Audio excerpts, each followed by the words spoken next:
ইয়াতে যিটো পৰহি যিটো বানপানী কুলখিনতে যিটো বিপুল বানপানীৰ ফলত যিটো আমাৰ মানে ক্ষতি হৈছে, আচলতে এইটো ক'ব গ'লে তাৰমানে আমাৰ BTC চৰকাৰৰ যথেষ্ট দায়ী আছে।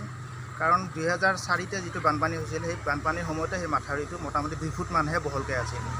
কিন্তু আজি তাৰিখলৈকে সেই স্কিমটো ধৰা নহ'ল। কি কাৰণত ধৰা নহ'ল বা যদি ধৰিছিলোঁ, যদি এইটো বস্তুবিলাক RTI যদি কৰাৰ পিছতহে জানিব পৰা যাব, যদি উচ্চপদস্থ বিষয়ে যদি কিছুমান হেৰি দিয়া হয়, আমাক যদি CBI তদন্ত কৰা যায়। এনে মাথাউৰিটো কাম কৰা হৈছিল নেকি? মাথাউৰিটো কাম কৰা হোৱাই নাই। গতিকে সেই মাথাউৰিখিনি বৰ্তমানলৈকেও যে ইমান দিনে দেখা চায়ো বা আমাৰ EM থকাৰ পিছতো তেওঁ যে আজিলৈকে মানে এইফালে চকু ফুৰাই নাচালে।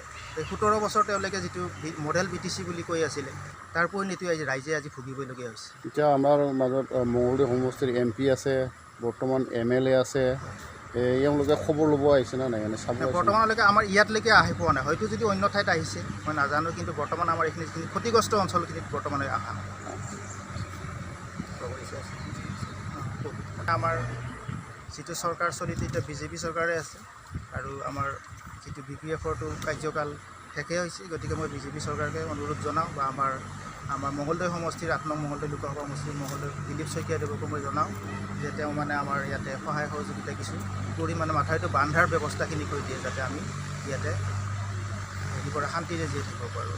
এতিয়া আপোনালোকৰ যিটো ৰাস্তা মানে এইটো মেইন ৰাস্তা হয়, এইটো দি অহা যোৱা কেনেকৈ কৰি আছে বাৰু?